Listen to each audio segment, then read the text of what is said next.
yo le vengo a pedir al Señor que me dé un hijo, ¿verdad?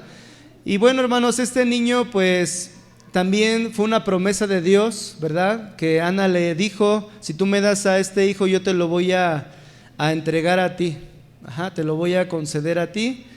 Y eso es lo que hemos estado analizando, hermanos, cómo esta mamá, después de que tiene su hijo, se desprende de él y lo lleva a vivir con el sacerdote Elí. Pero ahí, hermanos, había maldad, había corrupción, así como en la sociedad de aquel tiempo y como la nuestra había corrupción. Y estos hijos de Elí, hermanos, pues eran fornicarios, eran mentirosos, eran ladrones. Era gente, hermanos, perversa, ¿verdad? Que vivía y servía dentro del templo, del santuario de Dios, así servían. Entonces, pues la gente, hermanos, ya empezó a conocer esta dinámica de estos sacerdotes y le fueron a decir a Elí, pero su padre, hermanos, en vez de aplicar la ley de Dios, pues los dejó seguir adelante en su pecado. Dios le mandó a este varón, un profeta, un varón de Dios, que le dijo, ¿sabes qué? Tu familia va a terminar mal porque tú has consentido a tus hijos, has honrado a tus hijos más que a mí, más que a Dios, ¿verdad? Los has puesto en primer lugar, por lo tanto, ellos dos van a morir por lo que han hecho, y también toda tu casa ya no va a tener descendencia del sacerdocio, porque el Señor, hermanos, estaba ya cansado de que Elí, hermanos, no respondía como padre como debería hacerlo, ¿verdad? Entonces, pero aquí, hermanos, estaba también Samuel, que desde pequeño, desde la edad que fue destetado, pues él creció con este ejemplo, ¿verdad? Y decimos, bueno, ¿por qué Samuel no siguió los pasos de Ofni, de Fines, de los levitas que estaban ahí?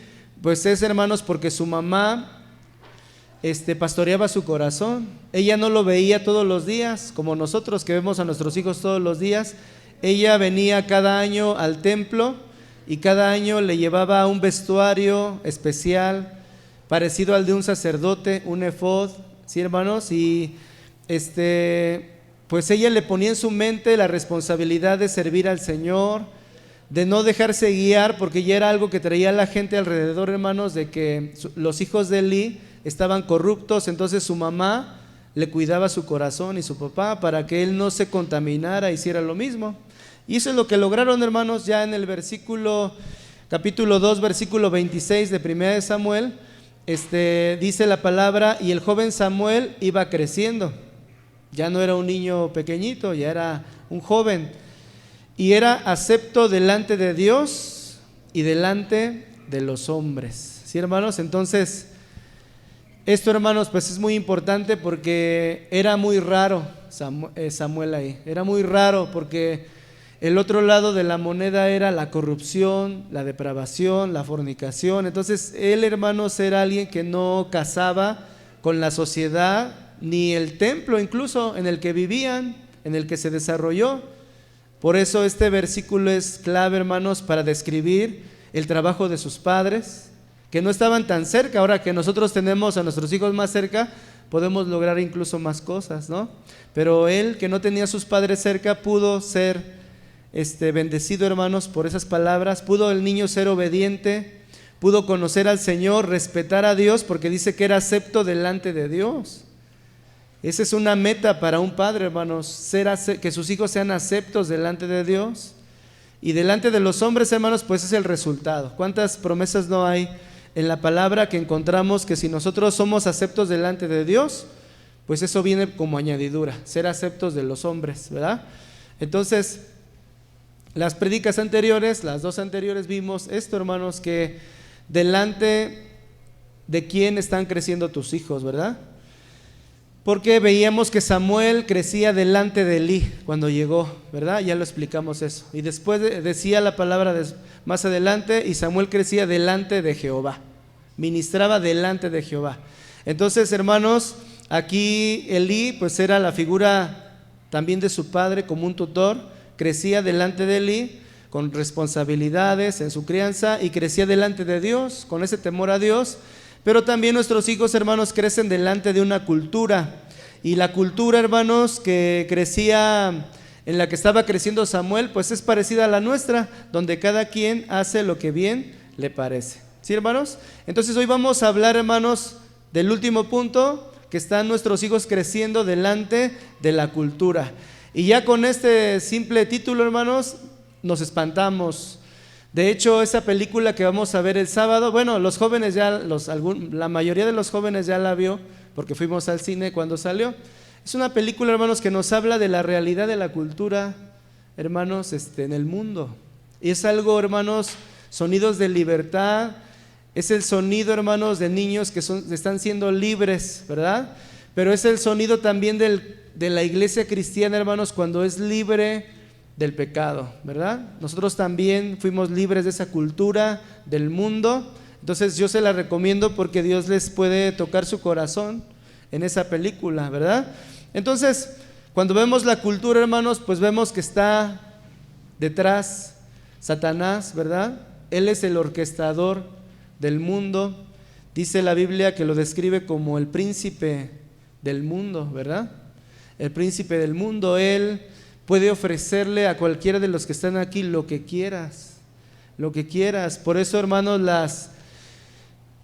el lado oscuro del mundo, hermanos, todo lo que es el ocultismo, la hechicería, la brujería, las religiones oscuras tienen mucho auge el día de hoy, hermanos. Usted puede ver cómo aquí en nuestro municipio ha tenido auge la Santa Muerte, ¿no? Que le llaman así, la muerte, ¿no? Del lado oscuro, porque dices que si tú le pides, ella te va a conceder. Sabemos que detrás de ese ídolo está Satanás, ¿no? Los demonios. Y realmente, hermanos, pues Satanás está al orden del día para aquellos que quieren adorarle. De hecho, es una de sus mejores tentaciones.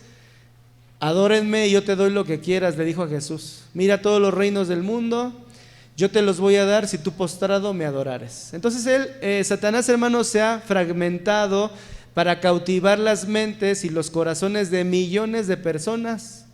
Fragmentado, hermanos, en diferentes teorías, en diferentes prácticas. Y lógicamente, hermanos, todo conlleva la parte sobrenatural, como el yoga, Feng Shui, todo eso, hermanos, de la nueva era está detrás Satanás, orquestando lo sobrenatural, porque también tiene un poder, hermanos, que puede asombrar a las personas.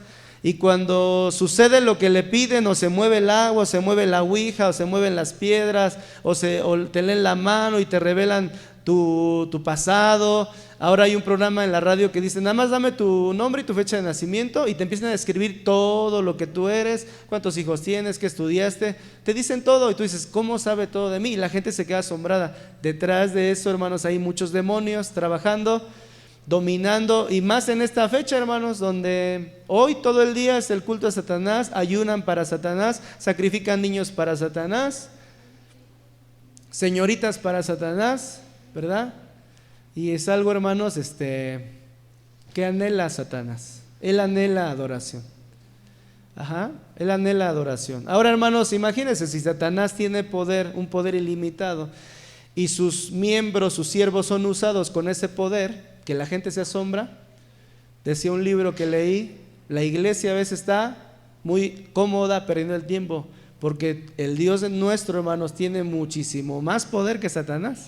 O sea, no se compara con nada, hermanos. El problema es de que ¿dónde está lo sobrenatural en la iglesia? Esa es la gran pregunta. ¿Sí, hermanos? Esa es la pregunta que nos tenemos que hacer. Entonces, la cultura, hermanos, el mundo está orquestado por Satanás y está demandando adoración. Y él, hermanos, lo que provee es identidad. ¿Sí, hermanos? Provee una identidad, una religión, una creencia, en una subcultura, una tribu. Provee una identidad lógicamente distorsionada, porque nada es de Dios. Y, hermanos, otra cosa que hace Satanás es que roba el potencial. ¿Qué es el potencial? Roba las capacidades que Dios le dio a cada ser humano, incluyendo nuestros hijos que tienen cierto potencial en Dios, ¿verdad? Único. Y él quiere eso, hermanos, para su servicio de él, pero ese potencial es para el servicio de Dios, ¿verdad? Y nuestros hijos tienen que tener la identidad de Dios. Pero entonces en la cultura, hermanos, está impregnado de estos ofrecimientos de Satanás hacia nuestros hijos. Nuestros hijos están creciendo delante de una cultura dominada por Satanás. A cambio de eso, hermanos, les da placer. ¿Sí, hermanos? Placer les da satisfacción de sus deseos, a cambio, ¿verdad? Muy bien, el ser humano está hecho, hermanos, para adorar. Ya lo hemos predicado mucho, de hecho la predicación anterior lo vimos. Nos encanta, hermanos, asombrarnos, como se los dije hace rato, porque así fuimos destinados. Lo mayor, lo más grande donde Adán y Eva se asombraba, hermanos, no era la cascada, el león, acariciarlo, oír su rugido, observar la grandeza del elefante, su fuerza. No era lo que más le asombraba. Lo que me asombraba era escuchar la voz de Dios y ver a Dios y hablar con Él cara a cara. Por eso el ofrecimiento de Satanás para tentarlo es que vas a ser como Dios. ¿Con qué otra cosa creada pudieran asombrarse, hermanos, Adán y Eva, si no era con algo superior a la creación? ¿Verdad, hermanos? Entonces su tentación es: tú vas a ser como Dios.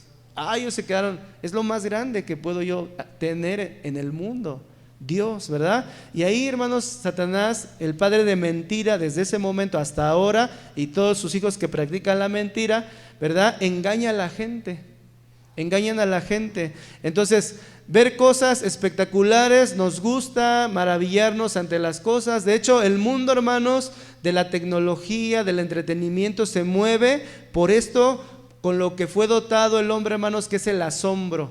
La mercadotecnia se mueve porque te deslumbren un producto nuevo, algo que nunca has visto, un juego nuevo, un entretenimiento nuevo, una película nueva, mejores efectos, porque el hombre se queda con la boca abierta, utilizando lógicamente, hermanos, lo que debería ser, en primer lugar, no es que las demás cosas no te deben asombrar, pero debería ser asombro hacia Dios, ¿verdad? Un asombro hacia Dios. Entonces, el ser humano no puede evitar adorar, ya lo sabemos, porque así fuimos diseñados por Dios.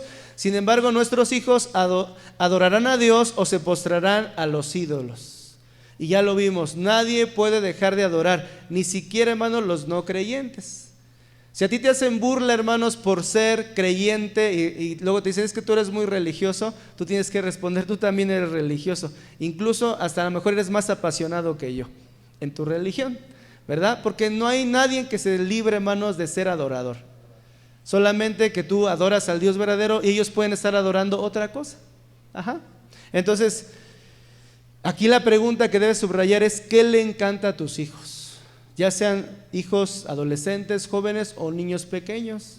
Empieza, hermanos, la adoración a surgir como un río, porque eso es la manera en que fuimos creados. Es algo que se desborda todo el tiempo, hermanos. Somos adoradores incesantes todo el tiempo. No hay día que no adoremos a Dios. No hay momento que no adoremos o nos postremos hacia algo o hacia Dios, ¿verdad? Nuestros hijos entonces van a adorar. La pregunta no es si ellos adoran. No, la pregunta es: ¿qué están adorando? ¿Sí, hermanos? Como ante un ídolo, hermanos, de mucho tiempo, la gente reúne multitudes, ¿no? Reúne multitudes porque tienen esa pasión sobre un ídolo, ¿verdad? Dice Romanos 1, ahí, hermanos, ya lo hemos leído en otras predicaciones, pero nos habla de ese intercambio que hizo el ser humano.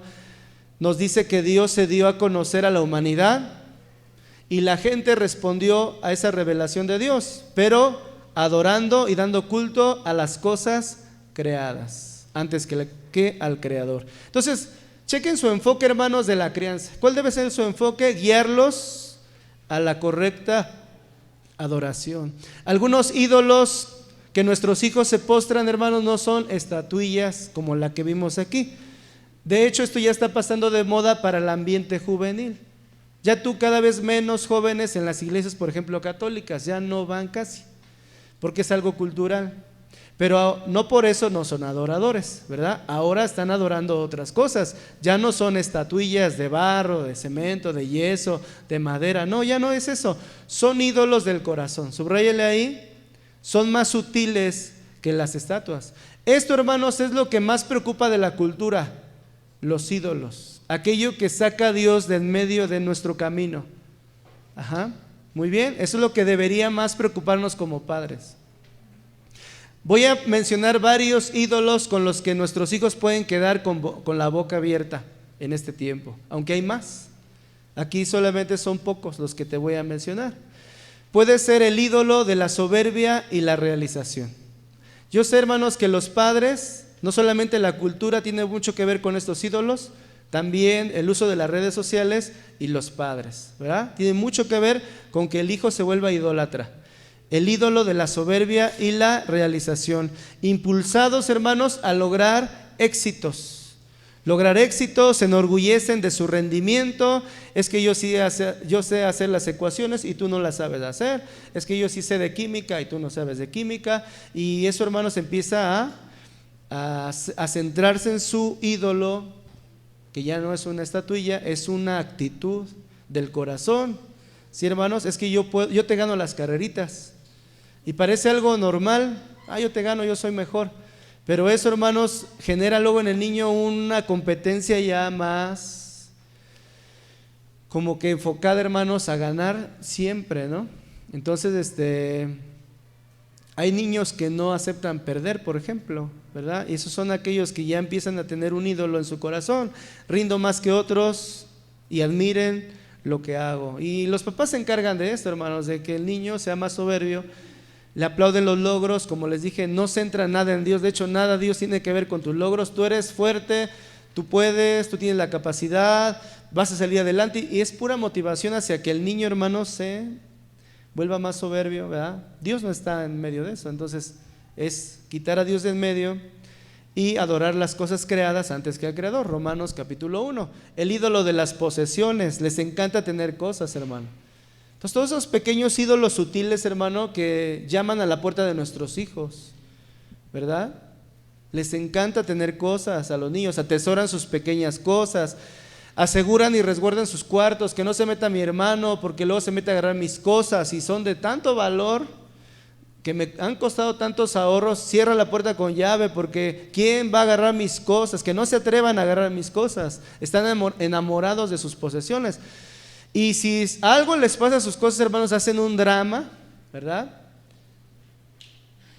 Y rompen a veces relaciones, se agarran a trompadas con los hermanos, porque este ídolo de las posesiones, hermano, pues está ahí en el corazón.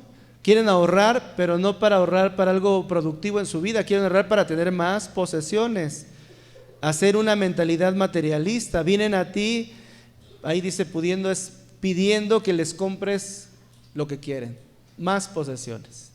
¿Sí, hermanos?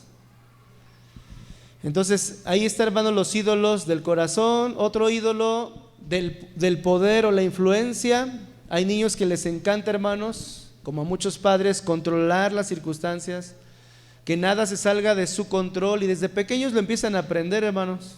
Guardar la apariencia, ser vistos, tener seguidores, que sean respetables. Y desde pequeños comienzan a tocar a la puerta de su corazón.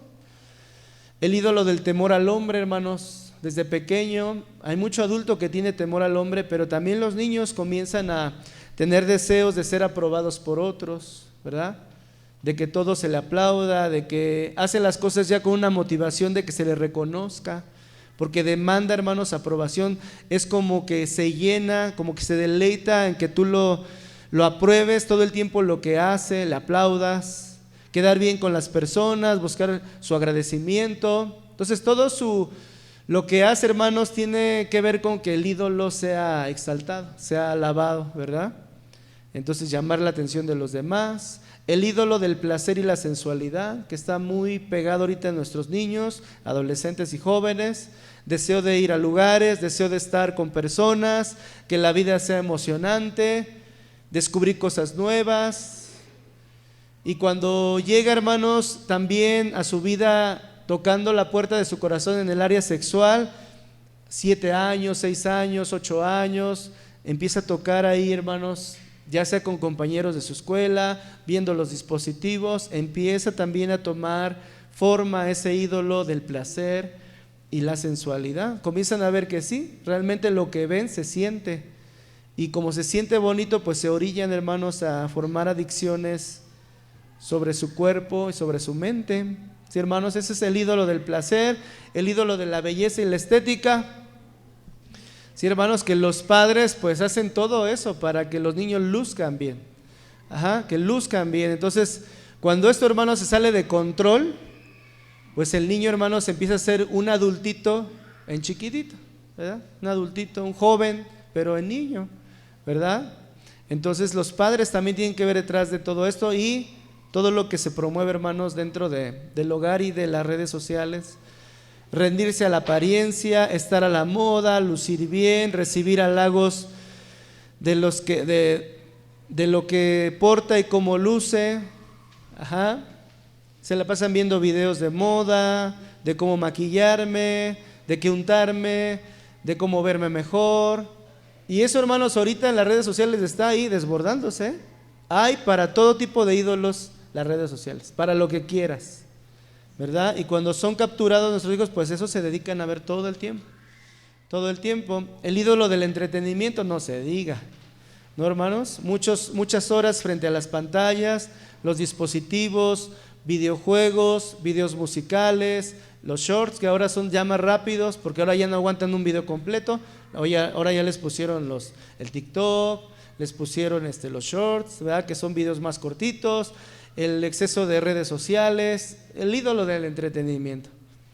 ¿Sí, hermanos? La idea, hermanos, ¿por qué lo llamamos ídolo? Pues porque ahí encontramos, hermanos, lo que supuestamente yo necesito.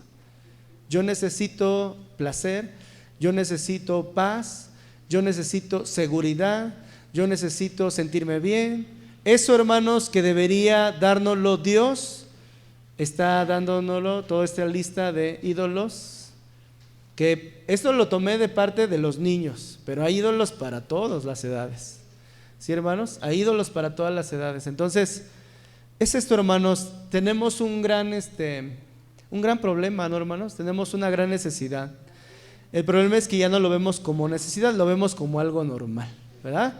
Y bueno, cuando se hace algo normal, hermanos, se desensibiliza, se quita la sensibilidad de lo que es malo.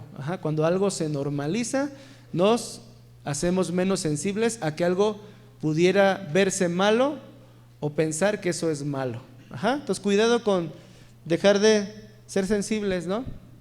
Entonces, porque ahí es donde empiezan, hermanos, las ataduras y los problemas. Como padres tenemos que ayudar a nuestros hijos que compulsivamente, sin detenerse, están adorando. Tenemos que ayudarles, hermanos, enfocarlos en dónde debe de estar dirigida su adoración. Lucas 12:15, el Señor, hermanos, habla aquí, dice: y les dijo, mirad y guardaos de toda avaricia, porque la vida del hombre, subrayela ahí, hermanos, no consiste en la abundancia de los bienes que posee. La vida del hombre no consiste en la abundancia de los bienes que posee. Sin embargo, hermanos, esto es lo que la sociedad nos ha dictado que es la vida y que vale la pena. Ve tras las posesiones. De hecho, tú vales, ahí te modifica tu identidad. Tú vales no por quién eres, sino por lo que tienes. Eso es lo que está en la mente de muchos jóvenes. Esto genera presión en los que no tienen.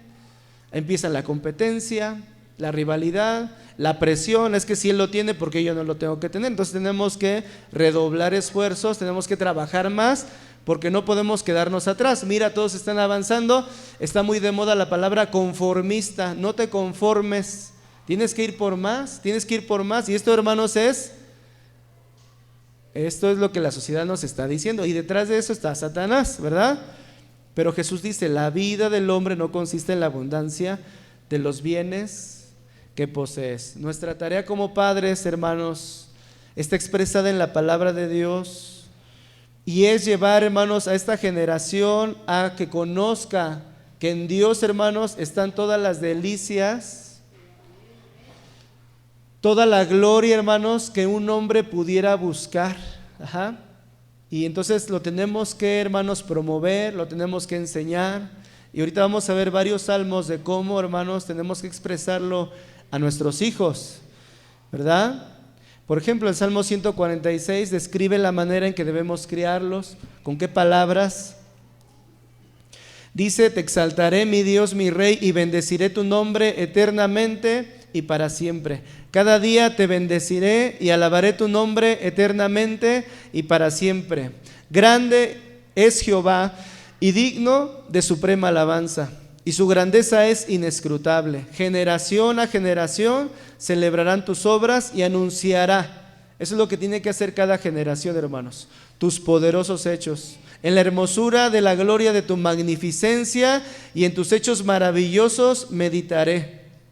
Del poder de tus hechos estupendos hablarán los hombres y yo publicaré tu grandeza. Ahí está lo que tenemos que publicar, hermanos. No dice que publiquemos en el Face, ¿no? Tantísima cosa que hoy podemos publicar. Ahí está lo que tienes que publicar: las grandezas de Dios. Y eso lo tienes que hacer en tu casa, ¿sí, hermanos? De tus hechos estupendos hablarán los hombres. ¿Cómo? De generación en generación. Cada día, la hermosura, la gloria. Esto, hermanos, es una poesía de adoración de alguien, hermanos, que había tenido este conocimiento de Dios, de su misericordia, de su eternidad, de su grandeza, de sus hechos, de su hermosura. Porque ¿cómo vas a enseñar algo, hermano, que no has recibido, verdad? Entonces uno debe primero tener un panorama claro de quién es nuestro Dios. Porque si no te asombra a ti Dios y no tienes temor de Él, ¿cómo puedes poner el temor de Dios en otros si tú no lo tienes? ¿No?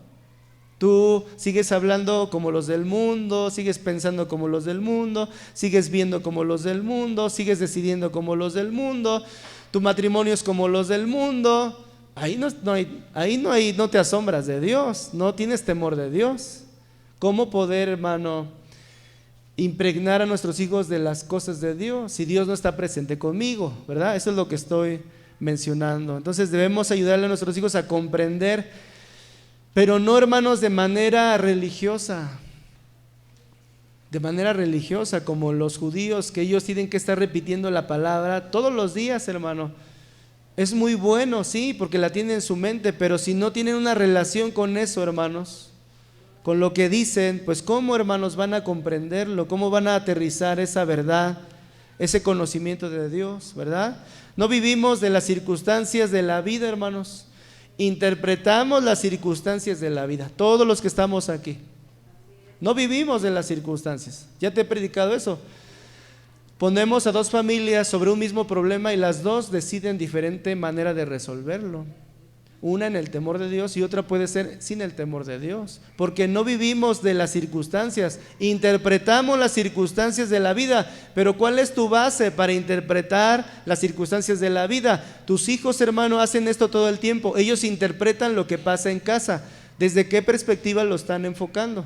Lo enfocan de que hay un Dios que me ve, que me escucha, que anhela mis palabras, que es poderoso, o anhelan las circunstancias de tu casa a través de que pues van a la iglesia, pues de repente sirven en la iglesia, pero la casa no tiene que ver con la iglesia, ¿no? Entonces, ¿cómo están interpretando cada situación de la vida? ¿Es con Dios o es sin Dios? Lógicamente, si ellos ya tienen un ídolo en su corazón, van a interpretar en base, hermanos, a ese ídolo.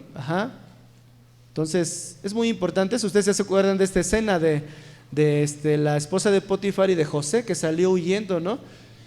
La circunstancia, hermanos, ante este hecho hoy, hermanos, de un joven normal, pues es de que me quedo y tengo relaciones sexuales con esta mujer, ¿verdad? Porque interpretan en base a la sociedad, de lo que quiere, de que no pasa nada.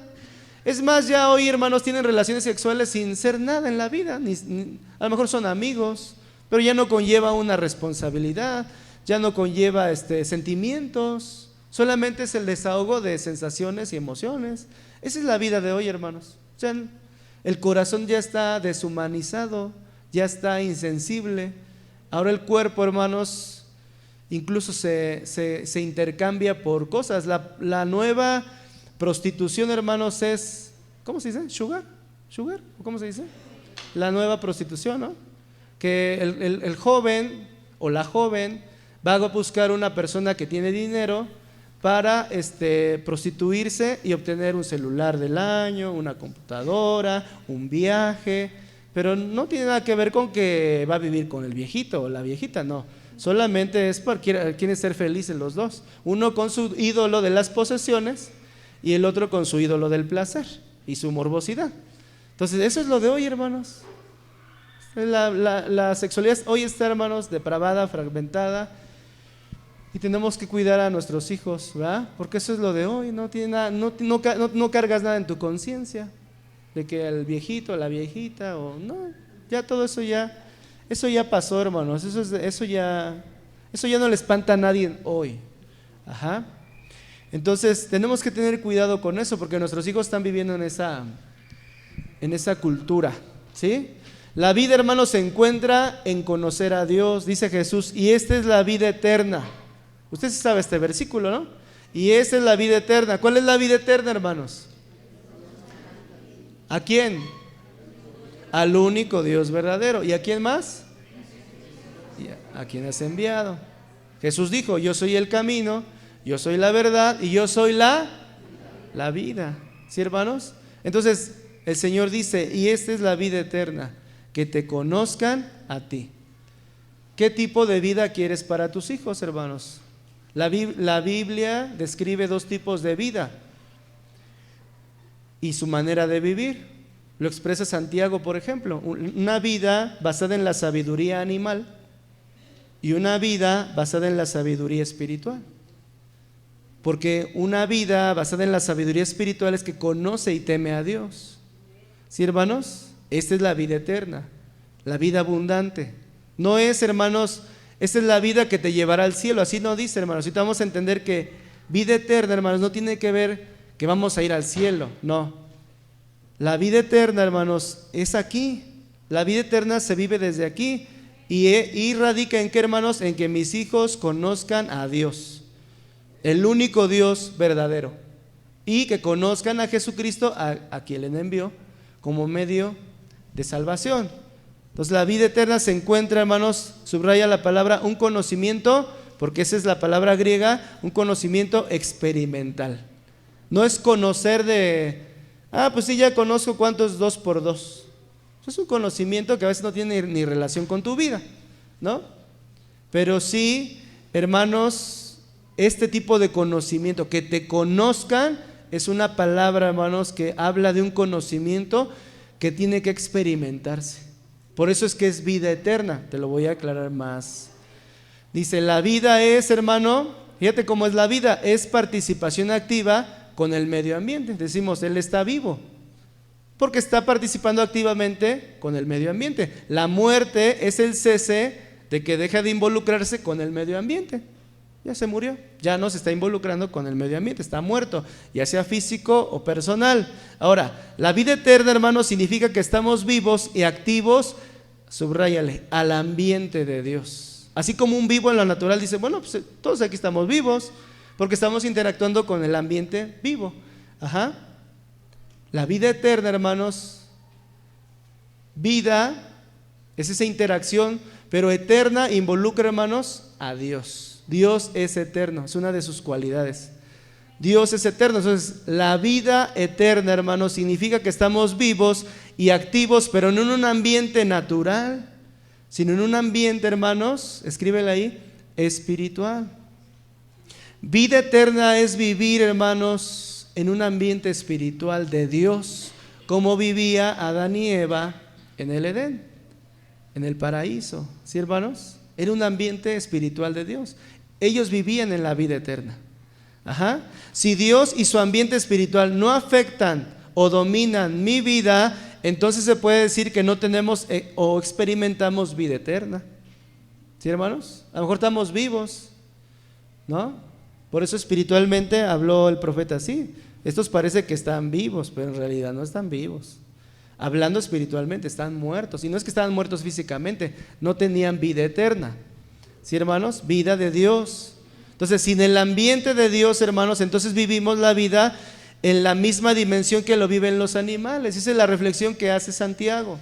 Una mente, hermanos, animal, natural. ¿Y por qué dice que diabólica? Pues porque Satanás domina el mundo. Es una mente diabólica, claro. Porque es una vida, hermanos, que viven los animales. Es un ambiente solamente físico. ¿Sí, hermanos? No espiritual. Y existimos como si estuviéramos muertos para Dios y su ambiente.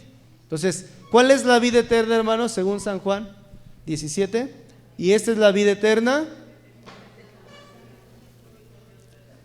Ajá. Ese es el ambiente, hermanos, restaurado que Dios proveyó, hermanos, para que tú vivieras en la presencia de Dios, la vida eterna.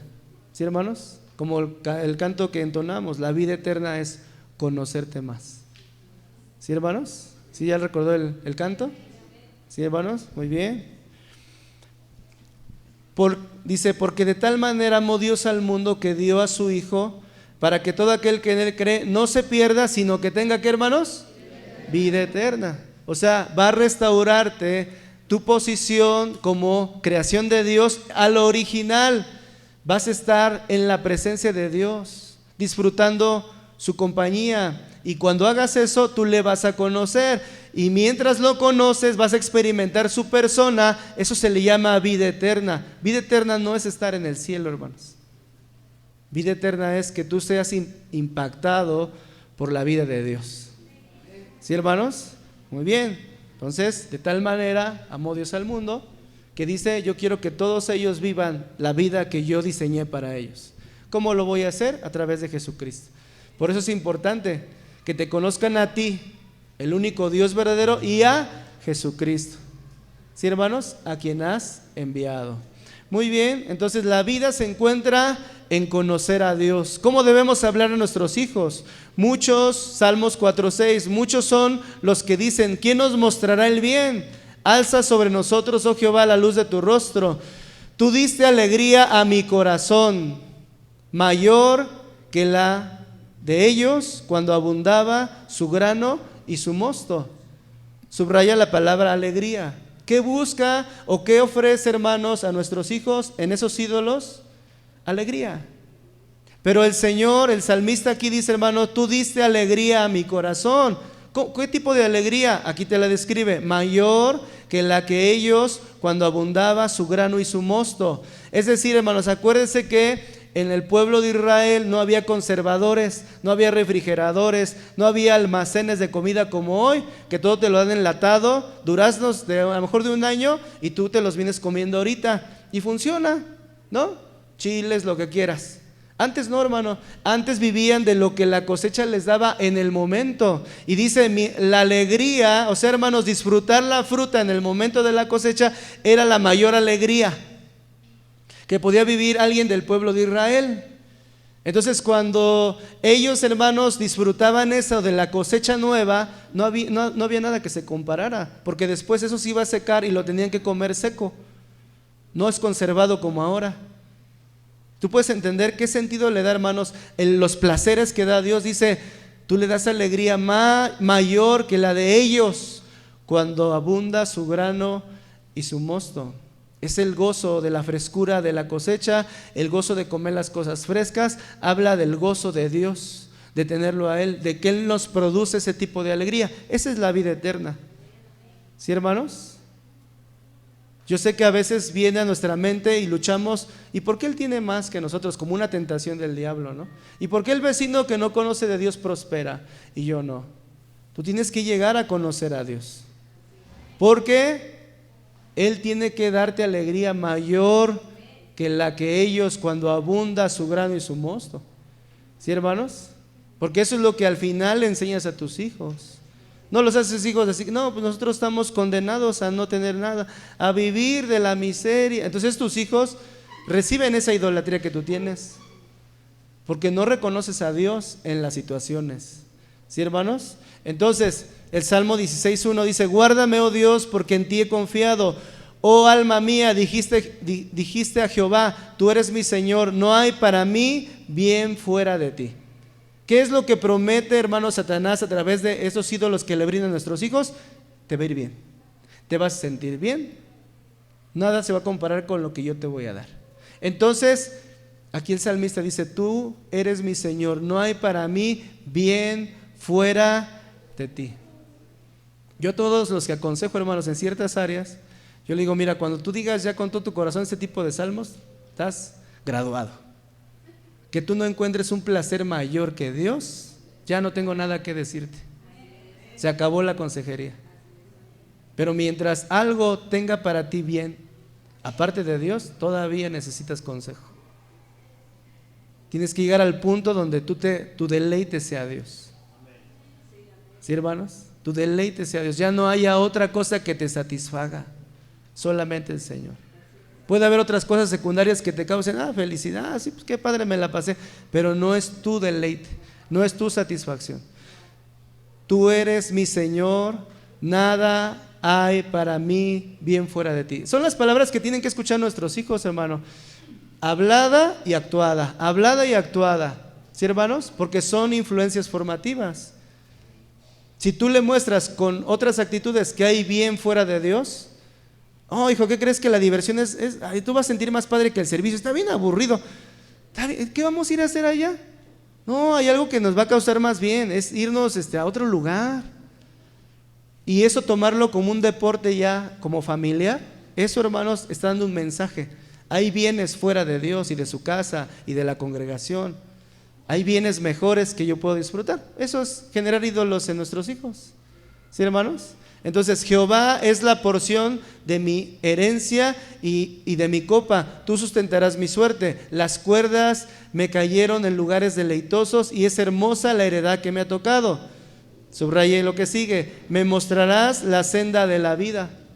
En tu presencia hay plenitud de gozo. ¿Qué les ofrece a nuestros hijos Satanás a través de estos ídolos? Por la cultura, hermanos, plenitud.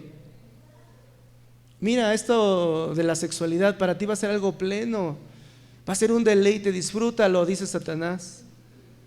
Bueno, ellos tienen que saber que en la presencia de Dios hay una plenitud de gozo. O sea, plenitud, hermanos, es algo que está completo. No le puedes agregar algo más. Plenitud de gozo es algo completo. Delicias a tu diestra para siempre. ¿Sí, hermanos? Muéstrale a tus hijos las maravillas de Dios. Salmo 27:1. Jehová es mi luz y mi salvación. Jehová es mi luz y mi salvación, ¿de quién temeré? Jehová es la fortaleza de mi vida, ¿de quién he de atemorizarme? Cuando se juntaron contra mí los malignos, observen, mis angustiadores y mis enemigos para comer mis carnes, ellos tropezaron y cayeron. Aunque un ejército acampe contra mí, no temerá mi corazón. Aunque contra mí se levante guerra, yo estaré confiado. Una cosa he demandado a Jehová. Ya vio el contexto, por eso le puse todos los versículos, para que observe el contexto. El contexto es de que me persiguen, me atacan, me acechan, me quieren destruir. Pero dice el versículo 4, una cosa he demandado a Jehová y esta buscaré. Tengo una necesidad, Dios, delante de ti, que esté yo en la casa de Jehová todos los días de mi vida, para contemplar la hermosura de Jehová y para inquirir en su santo templo. ¿Cómo generar, hermanos, quitar a nuestros hijos el temor al hombre y generar, hermanos, temor a Dios? Que contemplen la hermosura de Jehová. Dios es más poderoso que cualquier cosa. Dios es más fuerte, Dios es más grande. No tengas temor. Entonces, el salmista, hermano, dice que a pesar de mis adversidades, no te pido que me saques de esas adversidades, sino que una sola cosa te pido. Quiero estar en tu presencia para observar qué grande eres. Entonces, cuando tu problema era así de grande y no vas a ver su hermosura, pues Dios está chiquito. Pero cuando dices, una cosa te pido, déjame ver qué grande eres, entonces el problema es así. Tenemos que llevar a eso a nuestros hijos, hermano. ¿Sí? Porque un abuso, el bullying, un problema familiar, hermanos, hace que nuestros hijos se metan en una conchita de depresión, de tristeza, de que no les agrada nada la vida. Son como gente, hermanos, que le asedia su vida. Entonces, si el problema es más grande y tú no le has mostrado a Dios, no lo llevas a contemplar las grandezas de Dios, pues lógicamente ese hijo se va a hacer idólatra y va a buscar la aprobación de los demás. ¿Ya vieron, hermanos, cómo cada actitud se puede convertir en un ídolo? Cada situación de la vida. ¿Sí, hermanos? Aunque haya sido víctima tu hijo, puede hacerse idólatra y dejar a Dios. Va a estarle echándole la culpa a todos, pero lejos de Dios, ¿verdad? Entonces, ahí está, hermano, lo que tenemos que hablar. Salmo 36:5. Jehová, hasta los cielos llega tu misericordia y tu fidelidad alcanza hasta las nubes. Tu justicia es como los montes de Dios, tus juicios abismo grande. Oh Jehová, al hombre y al animal conservas. Cuán preciosa, oh Dios, es tu misericordia. Por eso los hijos de los hombres se amparan bajo la sombra de tus alas. Serán completamente saciados de la grosura de tu casa, y tú los abrevarás del torrente de tus delicias. Subraya eso, hermano. Las palabras que Dios quiere dar a tu hijo es saciarlos, es abrevar como un torrente, porque contigo, dice el Señor, hermanos, está el manantial de vida. Eso es lo que promete un ídolo, hermanos, pero no lo puede dar. Un ídolo no es nada, dice la palabra de Dios. Con Dios, dice, está el manantial de vida. Está el manantial de vida. En tu luz veremos la luz. Salmo 63:1. Dios, satisfacción del alma. No, ese es el título, creo. Dios mío, eres tú. De madrugada te buscaré. Mi alma tiene sed de ti, mi carne te anhela en tierra seca y árida donde no hay aguas, para poder ver tu gloria, para ver tu poder y gloria, así como te he mirado en el santuario. Porque mejor, fíjense, este salmista dice, es que yo ya te he mirado antes, así como te he mirado. Ajá. Ya sé dónde saciarme, ya sé dónde opacar, dice, ya sé dónde quitar mi sed, ya sé dónde quitar mi sed, es en tu presencia. Ajá. Es en tu presencia, dice, porque mejor es tu misericordia que la vida. Mis labios te alabarán, así te bendeciré en mi vida, en tu nombre alzaré mis manos, como meollo y de grosura será saciada mi alma. Y con labios de júbilo te alabará mi boca. Ahí está otra vez, hermanos. Como cuando la palabra, hermanos, el Señor quiere hablarnos acerca de los placeres que da Dios, lo enfoca, hermanos, en los alimentos. ¿Sí se está dando cuenta? Esto de la grosura, es una carnita asada. La grosura es ese olor que despide. ¿A poco no se antoja? Ay, venden tacos, ¿no? Híjole, qué rico huele. Eso, hermanos, de hecho, eso era lo que simbolizaba el sacrificio, hermanos, para Dios. Dicen, quémeme toda la grosura. No es que a Dios le gustaba oler la grasita, es para que el pueblo supiera, hermanos, que era algo deleitoso para Dios. ¿Qué tengo yo que ofrecerle a un Dios tan grande y poderoso? Pues algo que es una delicia para todos, que suba delante de Dios. Por eso ya leímos 2 salmos que dicen, de la grosura será saciada mi alma. Sí, hermanos, está hablando de algo, hermanos, que tiene que ver con lo que está muy enfocado en los placeres de la vida, que es nuestra boca. ¿Cuántas cosas, nervios, hermanos, hay en nuestra boca? Para diferentes cosas que Dios lo hizo, y cómo Él enfoca y toma la boca, hermanos, para hacernos ver que debemos deleitarnos en Él. ¿Sí, hermanos? Como la fruta, la miel, el trigo, la grosura. Por eso así te habla hoy a ti, y tú le tienes que decir a tus hijos de esa manera. No hay algo más deleitoso que Dios, que su presencia, que es lo que quiere manifestar a tu vida. Nada se va a comparar con lo que Él quiere para ti. Los planes que quiere para contigo son buenos. ¿Sí, hermanos? Entonces, por eso tú vas a ver mucho de alimentos que tienen que ver con las delicias de Dios. Porque ¿cómo dice Dios? ¿Cómo les hago caer el 20 de que soy deleitoso? Ya sé lo que les causa deleite, su boca. Ahí les voy a enseñar. Entonces, cuando tú pasas por una carnita asada y dices, ay, qué rico huele, se me antoja un taco, ¿no? Eso debería enfocarte en Dios, que Él es tu mayor deleite. Lo que más debería antojarse en la vida es su presencia. ¿Sí, hermanos? Salmos 33:25 dice, ¿a quién tengo yo en los cielos sino a ti? Y fuera de ti nada deseo en la tierra. ¿Sí, hermanos? Ese es el texto, hermanos, que gradúa a mis aconsejados. El texto base. ¿A quién tengo yo en los cielos sino a ti?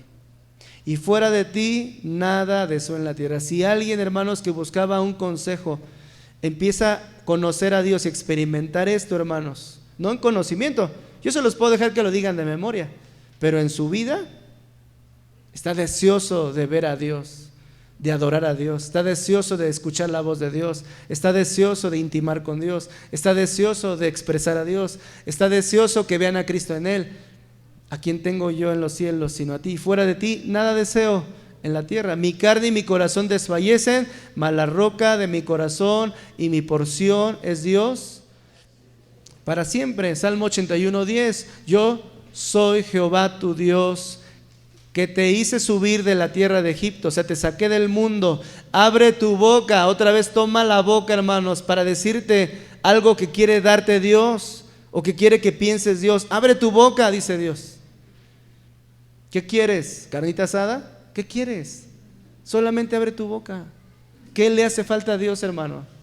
Pero debes de llevar al punto a que a tus hijos se les antoje Dios. Porque estamos en una guerra, hermanos, donde Satanás le está ofrece y ofrece y ofrece y ofrece esas como golosinas que endulzan en un momento y después quieres otra y te enferman. Esas son las delicias de Satanás, son engañosas. Abre tu boca, dice el Señor. Yo ya te saqué del mundo. ¿Qué te dice Dios que hagas, hermano? Yo ya te saqué de Egipto. ¿Qué te dice Dios que hagas? Abre tu boca. ¿Y qué va a hacer el Señor? Yo la voy a llenar. Versículo 16, le sustentaría. Ahí es lo que te va a depositar. Otra vez toma los alimentos como lo mejor que tú puedes a lo mejor disfrutar. ¿Qué alimento es el que más te gusta, hermano? ¿Qué sabor es el más exquisito en tu boca? Ya lo tienes en tu mente, dice el Señor, abre tu boca. Porque así como tú te deleitas en cierto alimento que te gusta, yo te lo voy a dar. Pero eso es mi presencia, esas son mis palabras. Y nada te va a satisfacer como eso. Dios como lo mejor del trigo, hermanos, le sustentará Dios como lo mejor, con lo mejor del trigo y con miel de la peña. La peña, ponle ahí, es Cristo. ¿Sí, hermanos? Te va a dar lo mejor de Cristo. Te va a dar la miel. ¿Sí, hermanos? ¿Cómo se expresaban los salmistas de la palabra, no? Tu palabra es como miel. ¿Sí, hermanos? Muy bien, eso es lo que debemos llevar a nuestros hijos, porque tenemos una competencia enorme, hermanos, de trabajo. O sea, en Dios yo sé que no se compara con nada, pero en el trabajo, en lo que ellos se quieren deleitar y que lo que el mundo les ofrece, hermanos, tenemos mucho trabajo. Si hay hoy papás en esta generación dormidos, olvídense de sus hijos, los van a perder. No, hermano, aquí yo lo tengo en mi iglesia, lleva 20 años, ¿tú sabes que él adora a Dios? A lo mejor nomás te acompaña y sirve, pues sí puede servir, pero no ama a Dios, no se deleita en Él, no lo busca. Entonces, ahí está algo raro, hermanos. Ajá. Vivimos en tiempos peligrosos porque el evangelio se ha reducido, se ha diluido. El corazón del evangelio, hermanos, es la gloria de Dios. ¿Sí, hermanos? El pecado nos separó de la gloria de Dios. El evangelio nos vuelve a meter a la gloria de Dios. ¿Cuál es la gloria de Dios? Conocer a Dios. ¿Sí, hermanos? Conocer a Dios. Decía el profeta Jeremías. ¿En qué se va a engrandecer el hombre? En sus riquezas, en su poder, en su valentía. Alabes en esto el que se hubiere de alabar, en conocerme y entenderme, que yo soy Jehová. ¿Sí, hermanos? Eso debe ser nuestra honra. ¿Quieres gloriarte en algo? Gloríate en que conoces a Dios. Dice el profeta, ¿no? La gente ha sido hecha para este Dios y su mayor felicidad está en conocerle. Tenemos que tener, hermanos, tenemos que tener a Dios, cueste lo que cueste. Tus hijos deben de tener a Dios en su corazón, cueste lo que cueste. Deben conocer a Dios, cueste lo que cueste. Dios es el tesoro escondido, el reino de los cielos, dijo Jesús en esa parábola. La vida eterna, hermanos, es la mayor riqueza que me traerá la mayor felicidad. Y Jesús lo expresó así. La parábola del tesoro escondido es un versículo y dice: el reino de los cielos es semejante a un tesoro escondido en el campo, que al encontrar un hombre, lo encontró un hombre, dice, que lo vuelve a esconder. Y de alegría por ello va y vende todo lo que tiene y compra aquel campo. ¿Sí, hermanos? Esa es la vida eterna, que te va a costar todo, hermanos. Tú lo vas a dar todo a cambio por tener esa vida que Dios da. Si nuestros hijos no están persuadidos de que tienen que tener a Dios a costo de lo que sea, no importa lo que tengan que perder, si no están persuadidos de esto, no conocerán a Dios, no amarán a Dios y no le servirán. ¿Sí, hermanos? Ellos tienen que saber, persuadidos de que tienen que obtener a Dios, cueste lo que les cueste. Nuestros hijos interactúan, hermanos, con las influencias de la vida, con la cultura que ya les mencioné. ¿Sí, hermanos? Su relación con Dios, subráyala ahí, es lo que determina la respuesta a todas las cosas que ellos viven y sienten.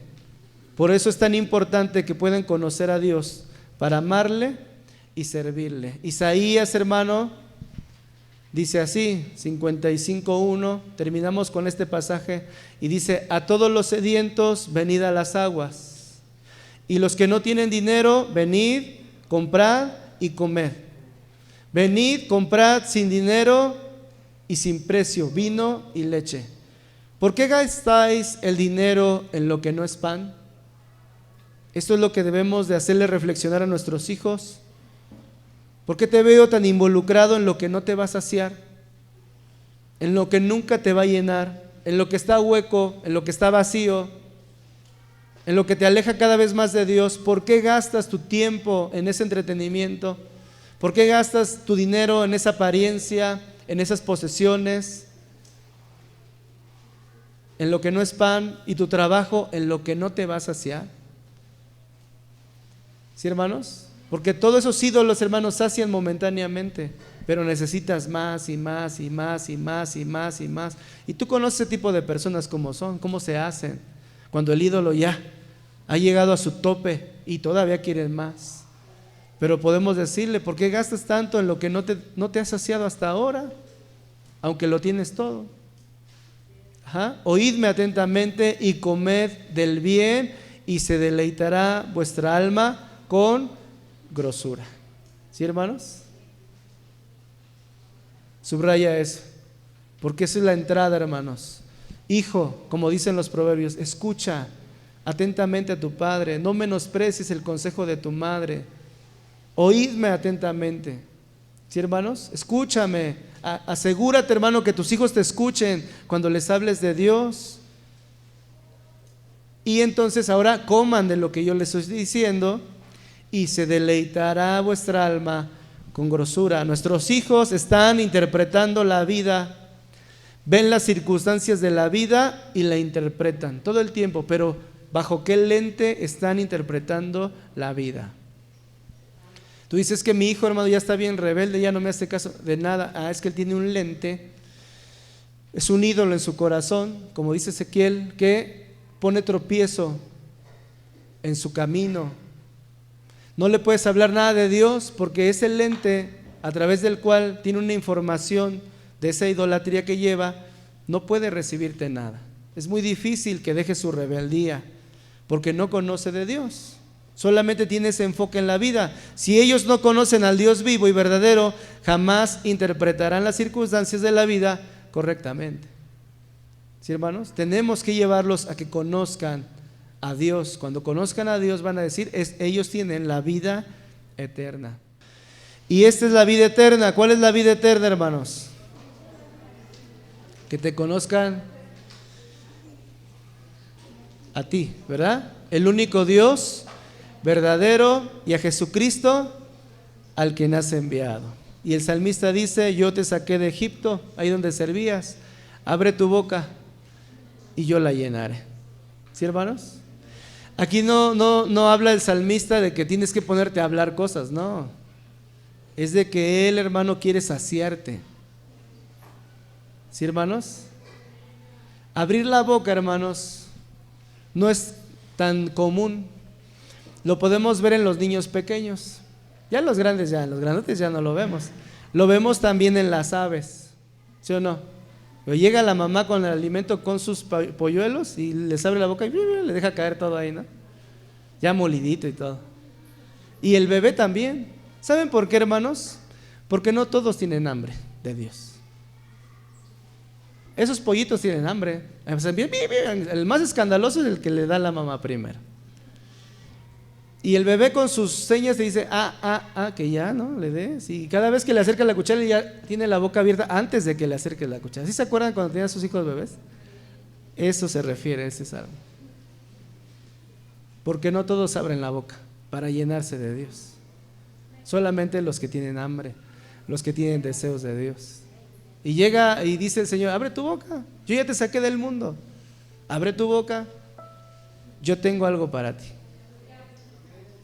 Tus hijos, hermano, tienen que estar así, con esa expectativa de Dios. Tenemos que llevarlos a una experiencia con Dios, conocimiento experimental de Dios, que es la palabra que dice, y esta es la vida eterna, que te conozcan.